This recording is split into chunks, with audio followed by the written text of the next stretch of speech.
இறைவனின் பலியில் இணைந்திட வருவோம். இறைவன் அழைக்கின்றார், இனிதே அழைக்கின்றார். துன்பமில்லை, துயரமில்லை, இறைவனின் உறவினிலே வாழ்வுண்டு, வழியுண்டு, இறைவனின் துணையிலே. Good morning. இந்த திருப்பலியானது நன்றியதாக மேரி மீனா குமாரி பிறந்த நாள் இருக்காங்க, ஹாப்பி பர்த்டே. மற்றும் சுஷ்மா டெரன்ஸ் அவருடைய 8th வெட்டிங் ஆனிவர்சரி இருக்காங்களா, happy wedding anniversary. Terrence Praveen அவருடைய பிறந்த நாள் இருக்காங்களா, அது நீங்கள் தானே, ஹாப்பி பர்த்டே. மெல்வின் ஜெசிந்தா அவருடைய வெட்டிங் ஆனிவர்சரி இருக்காங்களா இங்கே, okay, happy wedding. Mobile use பண்ணுங்க. புஷ்பராணி மற்றும் அலெக்சாண்டர் யுத்திமியஸ் பீட்டர் அவருடைய பர்த்டே இருக்காங்களா, ஓகே, ஹாப்பி பர்த்டே. மற்றும் ஜோஸ்பின் லாரன்ஸ் அவருடைய வெட்டிங் ஆனிவர்சரி இருக்காங்களா, ஓகே, ஹாப்பி வெட்டிங் ஆனிவர்சரி. மற்றும் மோனிகா ஃபாத்திமா ஜெராட் அவருடைய வெட்டிங் ஆனிவர்சரி இருக்காங்களாங்க, ஓகே, ஹாப்பி வெட்டிங் ஆனிவர்சரி. மரித்த மீனா பிலிப் மற்றும் லீவா ரோஸுடைய அவர்களுக்காக இந்த திருப்பலி ஒப்புக்கப்படுகின்றது. தந்தை மகன் தூய ஆவியாரின் பெயராலே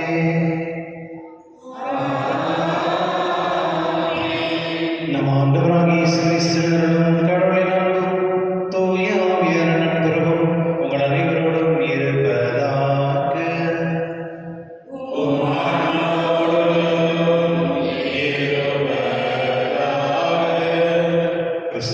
சகோதரர்களுடைய இன்று தாய் திருச்சி வந்து சென்ட் செபாஸ்டியன் ஆஃப் ரோம் அவருடைய திருவிழாவை கொண்டாடுகின்றது. இவர் வந்து 257ஆம் ஆண்டில் பிறந்து 288ஆம் ஆண்டில் அவர் கொல்லப்பட்டார். இவர் வந்து ஒரு ரோமாபுரத்தில் இருக்கிற ஒரு சீஃப் கமாண்டராக இருந்தவர். அதாவது எம்பரர் அவருக்கு வந்து கூடவே இருந்து அவருடைய எல்லாம் அவரை பாதுகாத்து கொண்டு வந்தவர். ஆனால் இவருடைய வாழ்க்கையில் ஒரு திருப்பம். இவர் வந்து வேறு இனத்திற்கு இருந்தாலும் கடவுள் மேலே அவருக்கு பக்தியும் மற்றும் அவருடைய விசுவாசத்தை பெற்று மக்கள் வந்து அந்த நேரத்தில் வந்து நிறைய பேர் வந்து கடவுளுக்காக ஆண்டவர் இயேசுக்காக மரித்திருந்தார். நிறைய பேர் வந்து கொல்லப்பட்டார். நிறைய பேருடைய ப்ராப்பர்ட்டி எல்லாம் டிஸ்ட்ராய் இருந்தாலும் மக்கள் வந்து ஆண்டவர் இயேசுக்காக தன்னுடைய உயிரை கொடுக்கறதுக்காக வந்துட்டு இருந்தார். அந்த சமயத்தில் இவருடைய வாழ்க்கை மாறுபட்டு அந்த கிறிஸ்தவர்களுக்கு வந்து எப்போதுமே நல்லது செய்து அவர்களை பாதுகாப்பு கொடுக்கும்படி நிறைய அவர் செய்கிறார். ஆனால் இது வந்து அங்கே இருக்க எப்போதுமே கூட இருக்கவங்க தானே குழி தோணுவாங்க அப்படின்வாங்களே, அதுபோல் அவரை காட்டி கொடுத்தது வந்து அவர் கூட இருக்கிறவங்களை வந்து எம்பரர் போய் சொல்கிறாங்க, அவர் வந்து ஒரு கிறிஸ்தவர் ஆகிட்டுக்கிறார் அப்படின்னு. அதை கேட்டு அவருக்கு ரொம்ப கோவம் வந்து அவர் அந்த காலத்தில் இருந்த எம்பரர் வந்து இவரை பார்க்குறீங்கள, அவர் வந்து மரத்தில் கட்டி வச்சு அம்பில் வந்து அவர் சாவரவர்களே அம்பில் அடிச்சு சாவடிங்க அப்படின்னு சொல்லி கட்டளையிட்டார். அது போலவே அவருக்கு வந்து அம்பில் அடித்து சாவடிக்கிறாங்க. அவரும் மறந்துட்டார். அவரும் இறந்துட்டு பிறகு அவரை தூக்கி வச்சுட்டு போயிடுறாங்க. அப்புறம் அங்கே இருந்த இன்னொரு புனிதமான ஒரு ஐரின் அப்படின்ற ஒரு லேடி, ஒரு விடோ, அவங்க வந்து அந்த பாடியை போயிட்டு மண்ணில் புதிக்கலாம் அப்படின்னு சொல்லிட்டு கொண்டு போகும்பொழுது பார்த்தா அவருக்கு அந்த உயிர் இருக்கிறது பார்க்குறாங்க. மறுபடியும் அந்த அவரை கொண்டு போயிட்டு அவரை குணப்படுத்தி கொஞ்ச நாள் அவங்க வச்சுட்டு சரிப்படுத்துகிறாங்க. அது ஆகிட்ட பிறகு அவர் சும்மா இருக்கிறது நல்லா ஆகிட்ட பிறகு மறுபடியும் அந்த அரசுகிட்ட போயிட்டு தைரியமாக போயிட்டு, நீ பண்ணிட்டு இருக்கிறது தவறு, உனக்கு வந்து மன அமைதியே இருக்காது உன்னுடைய வாழ்க்கையில், ஏன்னா நீ வந்து இன்னோசென்ட்டான ஜனங்களை வந்து நீ கொலை பண்ணிருக்க, அப்படி அந்த ரத்தம் வந்து ஒன்று சும்மா விடாது அப்படின்ட்டு அவர் வந்து சொல்கிறார். அதை கேட்டு மறுபடியும் அரசன் வந்து எனக்கு எதிராக பேசுகிறேன் அப்படின்னு சொல்லி அவரை வந்து கொலை பண்ணி அவரை வந்து சாவடிக்கிறாங்க. 368 அவரை புரிதப்பட்டதுக்கு ஏற்றப்படுகின்றது. கிறிஸ்து நண்பர்களே, யாரோ ஒரு வேறு மதத்தில் இருப்பவர்கள் வந்து அவருடைய விசுவாசம் பார்க்கும்பொழுது நம்மளுக்கே வந்து ஒரு கடினமாக இருக்கும். சில நேரத்தில் நான் பார்க்குறேன், நம்முடைய கிறிஸ்தவர்களுடைய விசுவாசத்தோட மற்ற இனத்தில் இருப்பவருடைய விசுவாசம் தான் ரொம்ப அதிகமாகவும் அவருடைய சாட்சிகளாக இருக்கின்றார்கள். இதோ இவருடைய இந்த சுபாசனத்தில் நாம் ஜெபிப்போம். நம்ம எப்பொழுதுமே கடவுளுக்காக நம்ம எது வேணாலும் செய்யறதுக்கு நம்ம தயாராக இருக்க வேண்டும். அந்த மனப்பான்மை கடவுள் நம்மளுக்கு தரும்படி இந்த திருப்பலில் மன்றாடி நம்ம அவனை ஏற்று மனவரத்தை இந்த திருப்பலில் பங்கு கொள்வோம். எல்லாம் இறைவனும் சகோதர சகோதரிகளிடமும் நான் பாவியை ஏற்றுக்கொள்கிறேன். ஏனெனில் சிந்தனையாலும் சொல்லாலும் செயலாலும் கடமையை தவறியாலும் பாவங்களை செய்தேன். என் பாவமே, என் பாவமே, என் பெரும் பாவமே. ஆகையால் வானதூதர் புனிதர்களையும் சகோதர சகோதரிகளையும் நம் இறைவனாகிய எனக்காக எல்லாம் இறைவன் நம் மீது இரக்கம் வைத்து நம் பாவனை மன்னித்து நம்மை நிலைவாழ்வுக்கு அழைத்து செல்வாராக. இறைவா இரக்கம் வையும், என் மேல் இரக்கம் வையும். இறைவா இரக்கம் வையும், என் மேல் இரக்கம் வையும். கிறிஸ்துவே இரக்கம் வையும், கிறிஸ்துவே இரக்கம் வையும். இறைவா இரக்கம் வையும், என் மேல் இரக்கம் வையும். மன்றாடுவோமாக. என்றென்றும் உள்ள நம்மளை இறைவா, விண்ணிலும் மண்ணிலும் உள்ள அனைத்தும் ஆண்டு நடத்துகின்றவர் நீரே. உம் மக்களின் வேண்டல்களை இரக்கத்துடன் கேட்டு எங்கள் வாழ்நாளில் உமது அமைதியை அளித்தருள்வீராக. உம்முடைய தூய ஆவியாரின் ஒன்றிப்பில் இறைவனாய் என்றென்று வாழ்ந்து ஆட்சி செய்கின்ற எங்கள் ஆண்டவரும் திருமகனாகிய இயேசு கிறிஸ்து வழியாக உம்மை மன்றாடுகின்றோம்.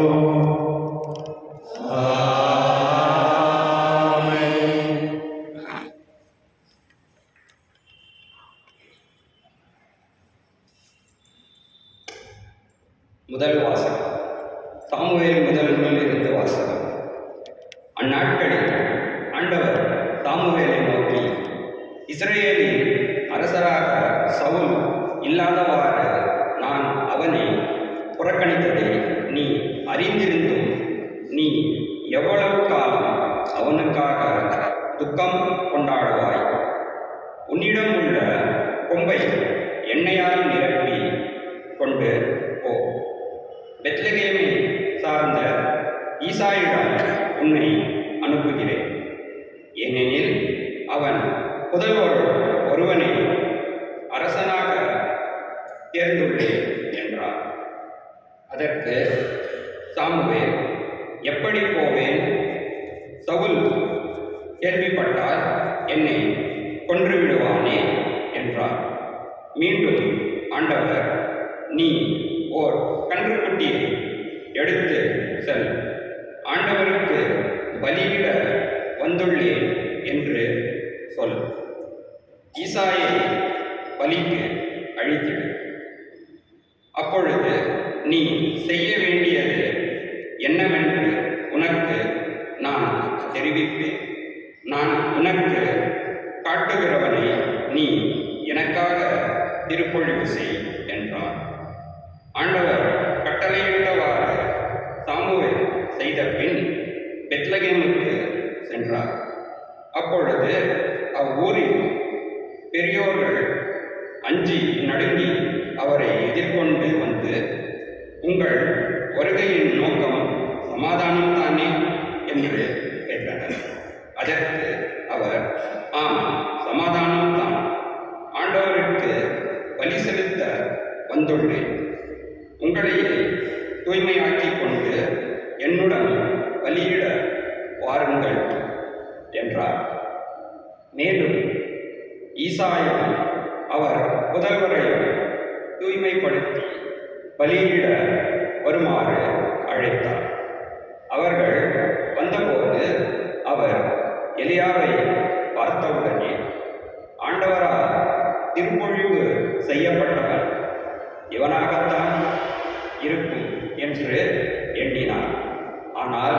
ஆண்டவர் சாமுவேலிடம், அவன் தோற்றத்தையும் உயரத்தையும் பார்க்காதே, ஏனெனில் நான் அவன் தோற்றத்தையும் அவனை புறக்கணித்து விட்டேன். மனிதர் பார்ப்பது போல் நான் பார்ப்பதில்லை. மனிதர் முகத்தை பார்க்கின்றனர், ஆண்டவர் அகத்தை பார்க்கின்றார் என்றார். அடுத்து ஈசா அபினதாவை அழைத்து சாமுவேல் முன்பாக கடந்து போக செய்தார்.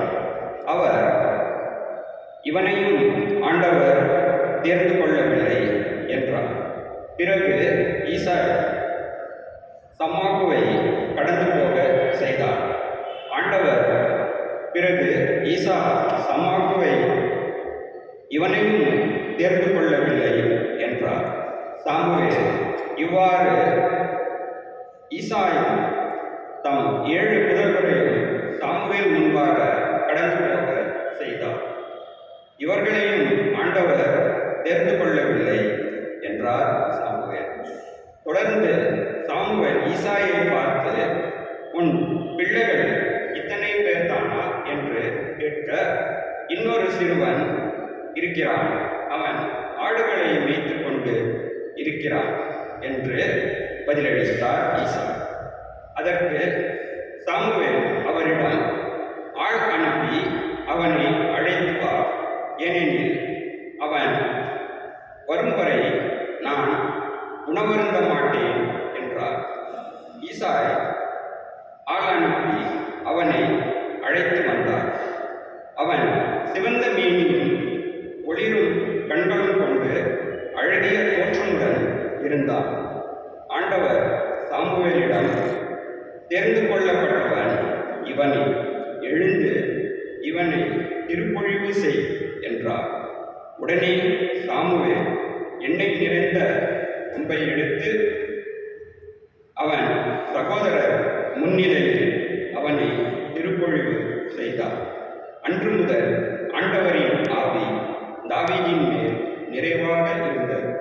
சாமுவேல் ராமாவுக்கு புறப்பட்டு சென்றார். ஆண்டவரின் அருள்வாக்கு. இறைவாக்கு நன்றி. பதிவரை பாடல் பல்லவி. என் ஊழியன் தாவீதை நான் கண்டுபிடித்தேன். என் ஊழியன் தாவீதை நான் கண்டுபிடித்தேன். முற்காலத்தில் பற்றுமிகு அடியாருக்கு நீர் காட்சி தந்து கூறியது, வீரன் ஒருவனுக்கு வலிமை அளித்தேன், மக்களினின்று தேர்ந்தெடுக்கப்பட்டவனை உயர்த்தினேன். என் ஊழியன் தாவீதை கண்டுபிடித்தேன், என் திருத்தைலத்தால் அவனுக்கு திருப்பொழிவு செய்தேன். என் கை எப்பொழுதும் அவனோடு இருக்கும், என் புயம் உண்மையாகவே அவனை வலிமைப்படுத்தும். நீரே என் தந்தை, என் இறைவன், என் மீட்பின் பாறை என்று அவன் என்னை அழைப்பான். நான் அவனை என் தலைமையர் ஆக்குவேன், மன்னகத்தில் மாபெரும் மன்னன் ஆக்குவேன். அனைவருக்கும்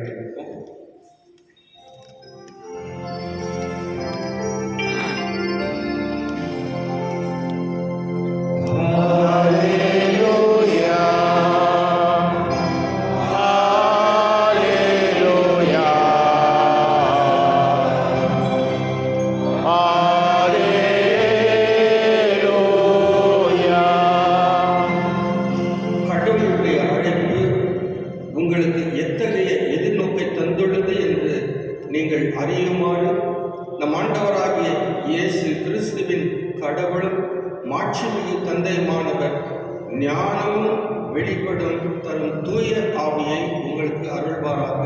அல்லேலூயா.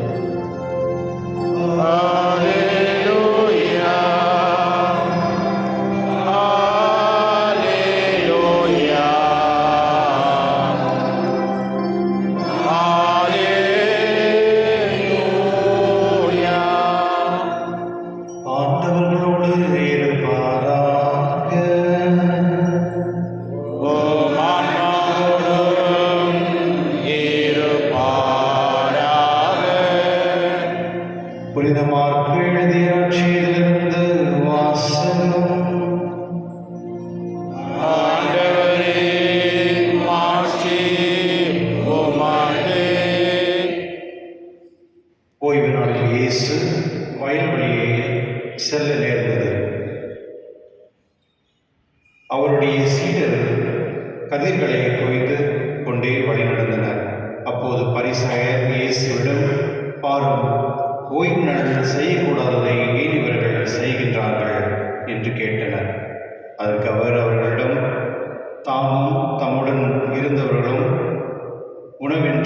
பசியாய் இருந்தபோது தாவீது என்ன செய்தார் என்பதை நீங்கள் வாசித்தது இல்லையா? அபித்தார் தலைமை குருவாய் இருந்தபோது தாவீது இறை இல்லத்திற்குள் சென்று குருக்களை தவிர வேறு எவரும் உண்ணக்கூடாத அர்ப்பணம் அப்பங்களை தாமும் உண்டதுமின்றி தம்மோடு இருந்தவர்களுக்கும் கொடுத்தார் அல்லவா என்றார். மேலும் அவர் அவர்களை நோக்கி, ஓய்வு நாள் மனிதருக்காக உண்டாக்கப்பட்டது, மனிதர் ஓய்வு நாளுக்காக உண்டாக்கப்படவில்லை. அதனால் ஓய்வு நாளும் மானிட மகனுக்கு கட்டுப்பட்டதே என்றார். ஆண்டவரின் அருள்வாக்கு. கிறிஸ்துவே முகப்புகழ். கிறிஸ்துவ சகோதர சகோதரிகளே, ஒரு புத்த மடம், அந்த புத்த மடத்தில் ஒருத்தர் வந்து கொஞ்சம் நாள் தங்கணும் அப்படின்னு விருப்பப்பட்டார். அவரை பார்த்துட்டு அந்த மடத்தினுடைய ஓனர், இன்சார்ஜ் வந்து ரொம்ப சந்தோஷப்படுறாரு, இருங்க அப்படின்னு சொல்கிறாரு. ஆனால் அந்த குளிர்காலம் இருக்கிறதுனால அந்த அந்த குரு வந்தவர் என்ன பண்ணுறாருன்னா, ரொம்ப குளிர் தாங்கிட்டே இருக்கிறதுனால அதை தாங்க முடியாமல் அந்த ஒரு புத்தம் வந்து ஒரு மரத்தில் பண்ணி வச்சிருந்த மரத்தை வந்து அதை பற்ற வச்சுட்டு அந்த குளிர் காட்சிகளுக்காக பண்ணுறாரு. கொஞ்ச நேரம் விட்டு வந்து அந்த யாரும் அலோவ் பண்ணார்ல வீட்டில் ஒரு மடத்தில், அவர் வந்து பார்த்துட்டு அவர் கோவப்படுறாரு. ஏன்னா இது வந்து குளிர்காக வந்து நீங்கள் வந்து ஒரு புத்த அந்த மரத்தை நீங்கள் பற்ற வச்சுருக்கீங்கன்னு சொல்லி நீங்கள் இங்கேருந்து கிளம்புங்க அப்படின்னு சொல்லிடுறாரு. சரி, அவரும் ஓகேன்னு சொல்லிட்டு கிளம்பிடுறாரு. போயிடுறாரு. மரம் நல்ல காலையில் ஒரு டோர் ஓப்பன் பண்ணி பார்க்குறாரு. பார்த்தா அந்த குருவாளர் வந்து ஒரு கல் மேலே புத்தர் அப்படின்னு வச்சுட்டு புத்தர் அப்படின்னு ஜெபம் பண்ணிட்டுருக்காரு. இவர் போய் பார்க்குறாரு, என்ன ஆச்சு, இது வந்து ஒரு கல்லை பார்த்து நீங்கள் வந்து புத்தர் ஜெபம் பண்ணிக்கிறீங்களா அப்படின்னு. அப்போ அவர் சொல்கிறாரு, பாருங்க, இந்த கல் தான் இது, ஆனால் அதுக்குள்ளே ஒரு புத்தர் இருக்குது அப்படின்னு நான் நினைக்கிறேன், அதில் தான் நான் அதை பூஜை பண்ணுறேன். ஆனால் உண்மை என்ன அப்படின்னா, நேற்று வந்து எனக்குள்ள புத்தர் இருந்தார், அதை பாதுகாக்கணுன்றதுக்காக நான் வந்து அந்த புத்த மரத்தை நான் எரிச்சி பண்ணேன். ஆனால் நீங்கள் வந்து எனக்குள்ளே இருக்கிற புத்தரை நீங்கள் பார்க்கல, ஆனால் நீங்கள் வந்து அந்த மரத்தில் தான் நீங்கள் புத்தரை பார்த்தீங்க. அதுபோல் நான் இன்னைக்கு வந்து அந்த கல்லில் நான் புத்தரை பார்த்துட்டு நான் வந்து என்னுடைய புத்தரை அந்த கல்லை பார்த்து அந்த ஒரு சிற்பி வந்தாருன்னா அந்த புத்தரை வந்து எடுப்பாருங்க, அதுபோல் நான் அந்த புத்தரை உள்ள பார்க்குறேன் நான் அப்படின்னு சொன்னாங்க. அப்போ தான் அந்த படத்தை பார்த்துக்கிறதுக்கு அந்த அறிவு வந்தது. ஆமாம், நம்ம வந்து ஒரு மனிதனுக்கு குறிக்கக்கூடிய அந்த மரியாதை நம்ம சில நேரத்தில் பொருள்கள் மேலே கொடுக்குறோம் அப்படின்னு அவர் நினைச்சாராம். கிறிஸ்துவர்களே, என்னுடைய நட்சத்திரத்தில் பார்க்கும் பொழுது இந்த பரிசேயர்கள் வந்து அவர்கள் வந்து சட்டம் தெரிஞ்சவர்கள். இப்போ இன்னைக்கு எப்படி சுப்ரீம் கோர்ட்டில் எவ்வளோ நிறைய பெரிய பெரிய அட்வொகேட்ஸ்லாம் இருக்கிறாங்களே, அதுபோல் இந்த பரிசேயர் வந்து சட்டத்தை வந்து தெரிந்தவர்கள், அறிந்தவர்கள். அவருக்கு எல்லாமே சட்டம் தான்.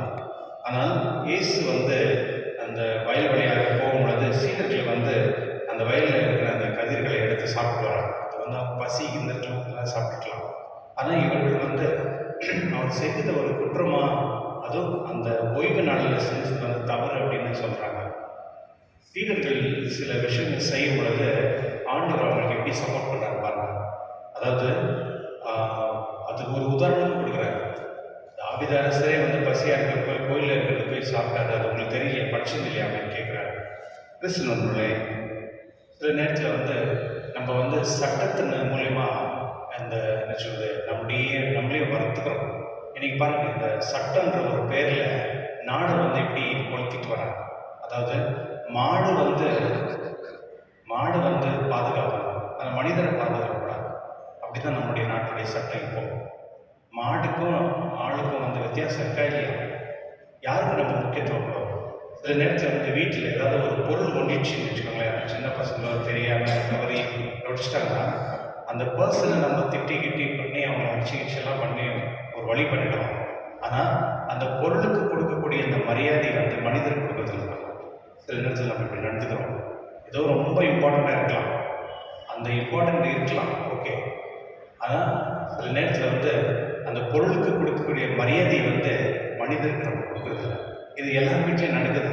கணவன், மனைவி, பிள்ளைகள் இதெல்லாம் பார்க்கும்போது பொருளுக்கு வந்து கொடுக்கக்கூடிய அந்த டைம், நீங்கள் யாருன்னா வந்து மொபைல் பிடிக்கிட்டு பாருங்க, என்ன நடக்கும் அப்படின்னு ஒரு பூகம்பமே நடக்கும் வீட்டில், இல்லையா தானே? ஸோ சில நேரத்தில் வந்து சில பேரோட உயிர் எங்கே இருக்குன்னா மொபைலில் தான் இருக்குது. ஓகே. ஸோ சில நேரத்தில் நம்ம வந்து ஒரு பொருளுக்கு கொடுக்கக்கூடிய மரியாதை வந்து மனிதருக்கு நம்ம கொடுக்கறதில்ல. இன்னைக்கு அதுதான் ஆண்டவர் நம்ம சொல்கிறார். ஓய்வு நாள் மனிதருக்காக உண்டாக்கப்பட்டது, மனிதர் ஓய்வு நாளுக்காக அல்ல அப்படின்னு. கிறிஸ்துவனுடைய இதனுடைய நற்செய்தியுடைய பொருள் வந்து நம்ம மனிதர்களை வந்து நேசிக்கிறோம், மனிதர்களுக்கு நம்ம என்னன்னு புரிந்து கொள்ள வேண்டும். சில நேரத்தில் வந்து சட்டத்தின் பேரால் நம்ம வந்து அன்பு சேர்ப்பு பண்ணுறதில்லை, சட்டத்தின் பேரால் சில பேரை மன்னிக்கிறதில்ல, சட்டத்தின் பேரால் நம்ம வந்து நிறைய பேருக்கு ப்ரொடெக்ஷன் கொடுக்குறோம், நிறைய பேருக்கு வந்து டேமேஜ் பண்ணுறோம், அவங்களுடைய இமேஜ் டேமேஜ் பண்ணுறோம். இன்றைக்கி வந்து ஆண்டவரத்தில் நம்ம ஜெபிப்போம். இறைவா, நம்முடைய வாழ்க்கையில் வந்து இறைவன் தான் நம்மளுக்கு முக்கியம். யாருடைய மனிதன் வாழ்க்கையில் வந்து கடவுள் வந்து முக்கியமாக இருப்பாங்களோ, ப்ரையாரிட்டியாக இருப்பாங்களோ, அவர்கள் வந்து மற்றது எல்லாமே அன்பாக தான் இருக்கும். அதனால் மனிதர்களை நேசிப்பதும், மனிதர்களுக்கு மரியாதை கொடுப்பதும், மனிதர்களில் வந்து கடவுளால் உண்டாக்கப்பட்டவர்கள், அதனால தான் நம்ம வந்து ஒருத்தர் மதிக்க வேண்டும், மற்றவங்களை நேசிக்க வேண்டும், மதிக்க வேண்டும். சில நேரத்தில் நம்ம வந்து இந்த கேஸ்ட் என்ற பெயரில் வந்து மற்றவங்களை மதிக்கிறதில்லை. ஏன்னா அந்த கேஸ்ட் தான் வந்து ரொம்ப இம்பார்ட்டண்ட்டாக இருக்கும்.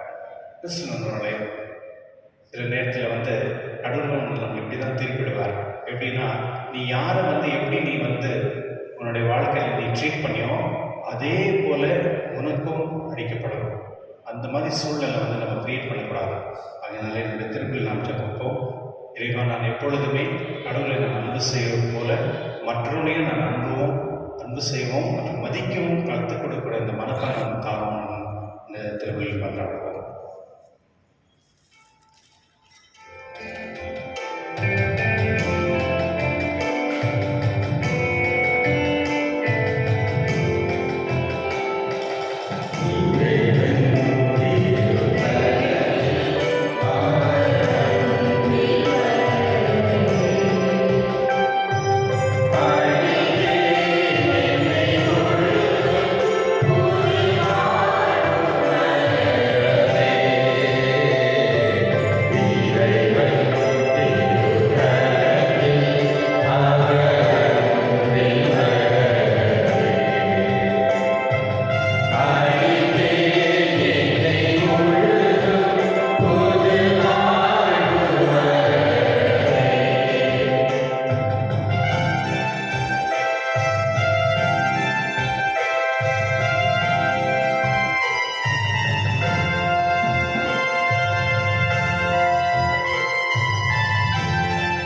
சகோதர சகோதரி நாம் அனைவரும் திருவள்ளியில் அவர் தந்தையாக எனக்கு ஏற்றதாகபடி ஜெபியுங்கள். ஆண்டவர் தமது பெயரின் புகழ்ச்சிக்காகவும் மாட்சிக்காகவும் நமது நன்மைக்காகவும் புனித திருவை அனைத்து நலனுக்காகவும் உமது கையில் இருந்தவரை ஏற்றுக்கொள்வாராக.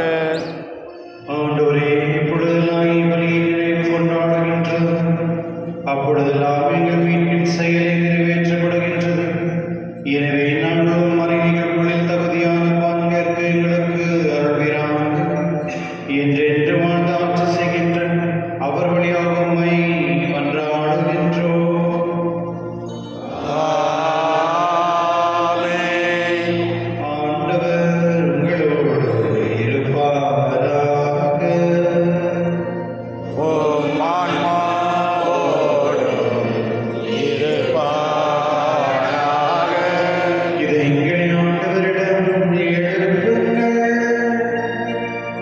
ஆண்டவரிடம் எழுப்பியுள்ளோம். நம் இறைவனாகிய ஆண்டவருக்கு நன்றி கூறுவோம்.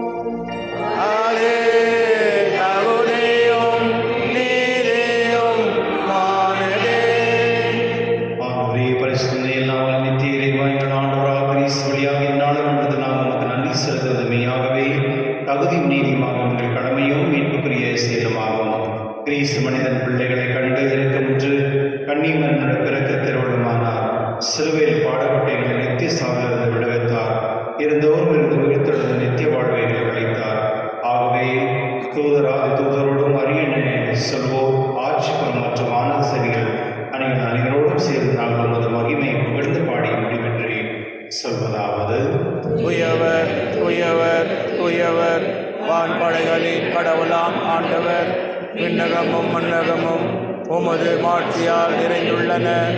உன்னதங்களிலே ஓசானா. ஆண்டவர் பெயரால் வருகின்றவர் ஆசி பெற்றவர். உன்னதங்களிலே ஓசானா.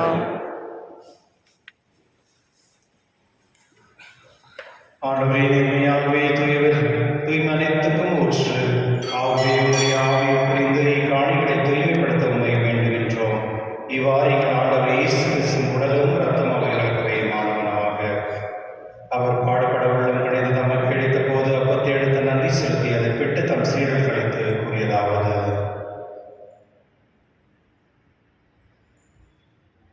அனைவரும் இதிலிருந்து பெற்று உண்ணுங்கள், ஏன் இது உங்களுக்காக நீடிக்கப்படும் என் உடல்.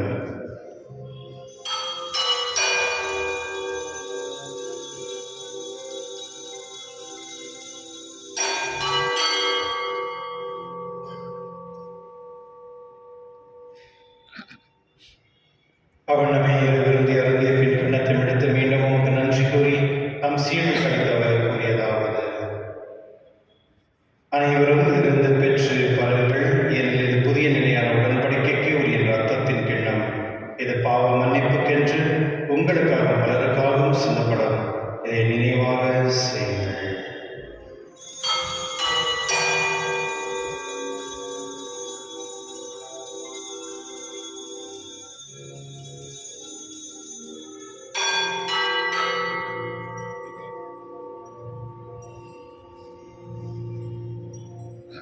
நம்பிக்கையின் மறைபொருள்.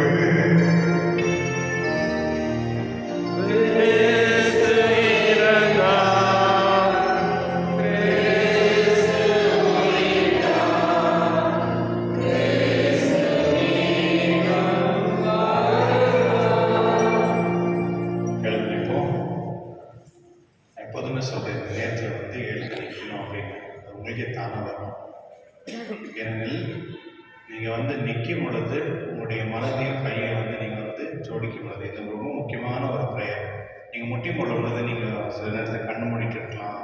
நீங்கள் வந்து அந்த ஒரு டிவோஷனுக்கு வராது. அதாவது இந்த ப்ரேயர் வந்து கம்யூனிட்டி எல்லாருமே சேர்ந்து அந்த உங்களுக்காக ஜபிக்கக்கூடிய விஷயம். அதனால் நீங்கள் வந்து நின்றுட்டு அதை வந்து கை வணங்கி கடவுள்கிட்ட வந்து மன்றாடணும். அதுக்காகத்தான். ஆகவே ஆண்டவரே, நாங்கள் கிறிஸ்துவின் இறைப்பையும் உயிர்ப்பையும் நினைவு கூர்ந்து வாழும் தரும் நோக்கத்தை மீட்பளிக்கும் கிண்ணத்தையும் ஒப்பு கொடுக்கின்றோம். உம் திருமணம் நின்று ஊழியம் புரிய தகவலுடன் எங்களை ஏற்றுக்கொண்டீர். எனவே உங்களுக்கு நன்றி செலுத்துகின்றோம். மேலும் கிறிஸ்துவின் உடலிலும் இரத்தத்திலும் பங்கு கொள்ளும் எங்களை தூய ஆவியை ஒன்று சேர்க்க வேண்டும் என தாழ்மையுடன் மன்றாடுகின்றோம். ஆண்டவரே,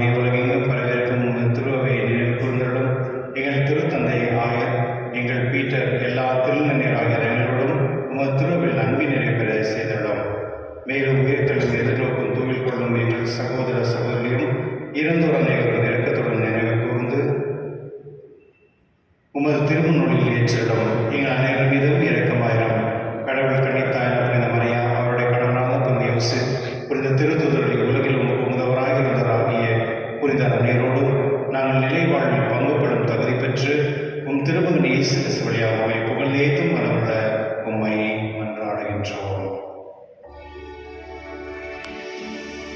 இவர் வழியாக இவரோடு இவரில் எல்லாம் இறைவனாகிய தந்தையே, தூய ஆவியாரின் ஒன்றிப்பில் எல்லாம் புகழும் ஆட்சியும் என்றென்றும் உமக்கு உரியதே.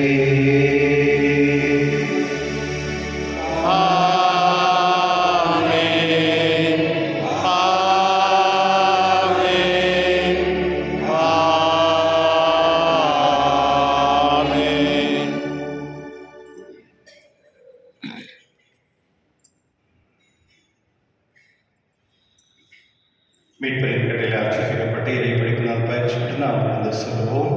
இன்னொன்று எங்கள் தந்தையே, உமது பெயர் தூயதென போற்று வருக, உமது ஆட்சி வருக, உமது திருவலம் விண்ணுலகில் நிறைவேறுவது போல மண்ணுலகிலும் நிறைவேறுக. எங்கள் அன்றாட உணவை இன்று எங்களுக்கு தாரும். எங்களுக்கு எதிராக குற்றம் செய்வோரை நாங்கள் மன்னிப்பது போல எங்கள் குற்றங்களை மன்னியும். எங்களை சோதனைக்கு உட்படுத்தாதேயும், தீமையிலிருந்து எங்களை விடுவித்தள்ளும். ஆண்டவரை தீமையிலிருந்து எங்கள் விடுவித்து எங்கள் வாழ்நாள் அமைதி கனியுடன் நம்மை மன்றாடுகின்றோம். உமது இரக்கத்தின் உதவியால் நாங்கள் பாவத்திலிருந்து எப்பொழுது விடுதலை பெற்று யாதொரு கலக்கமின்றி நலமாயிருப்போமாக. நாங்கள் எதிர்நோக்கியிருக்க பேரின்பத்துக்காகவும் என் மீட்பராக இயேசு கிறிஸ்து வருகைக்காகவும் காத்திருக்கின்றோம். ஏனெனில் ஆட்சியும் வல்லமையும் மாற்றியும் என்றென்றும் உமது. ஆண்டவர் இயேசு கிறிஸ்து அமைதியை உங்களுக்கு விட்டு செல்கிறேன், நான் நீதி உங்களுக்கு அளிக்கின்றேன் என்று உம் திருத்தொழுக்கு முனைந்தீரே. எங்கள் பாவங்களை பாராமல் உமது திருவையின் நம்பிக்கை கண்ணோக்கி உமது திருவுள்ளத்திற்கு ஏற்ப அதற்கு அமைதி மற்றும் என தருவதாக. என்றென்று வாழ்ந்து ஆட்சி செய்கின்றவர் நீரே. ஆமென். ஆண்டவருடைய அமைதி உங்களோடும் என்றும் இருப்பதாக. உம் ஆன்மாவோடும் இருப்பதாக. ஒருவருக்கொருவர் அமைதியை பகிர்ந்து கொள்வோம்.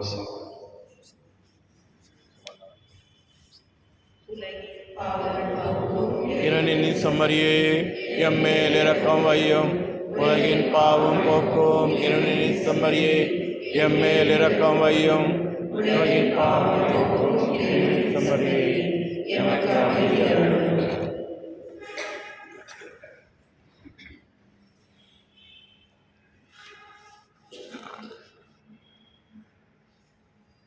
இதோ இறைவன் செம்மறி, இதோ உலகின் பாவங்களை போக்குபவர் செம்மறி என்பது கடுகை பெற்றோர் பேர் பெற்றோர்.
மன்றாடுவோமாக.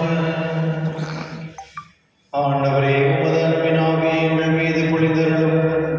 இவ்வாறு ஒரே விண்ணகமும் உணவால் நிறைவு பெற்ற நாங்கள் ஒரே பரவிருக்கத்தால் ஒரு மனப்பட்டத்துக்கு செய்வீராக. எங்கள் ஆண்டவராக கிறிஸ்துவின் உம்மை மன்றாடுகின்றோம். ஆமென். ஆண்டவர் உங்களோடு இருப்பாராக. உம் ஆன்மாவோடும் இருப்பாராக. எல்லாம் வல்ல இறைவன், தந்தை, மகன், தூய ஆவியார் அனைவரையும் ஆசீர்வதிப்பாராக. ஆமென். சென்று வாருங்கள், திருப்பலி நிறைவேறிற்று. இறைவனுக்கு நன்றி. உங்களுக்கு நன்றி. வண்டர்ஃபுல் டே. இந்த ரோட்டில் போகிறப்பெல்லாம் கொஞ்சம் உஷாராக சைடில் பார்த்துட்டு இந்த ஃபுட்பாத்தில் நடந்து போங்க. ப்ளஸ் இந்த டிராஃபிக் கிராஸ் பண்ணும் பொழுது இந்த எங்கே வந்து ஸ்டாப் சிக்னலுக்கு அங்கே கிராஸ் பண்ணி போவோம். நேற்று 2 பேர் இருந்துட்டாங்கல்ல நம்ம ஏரியாவில், அவங்க சரி.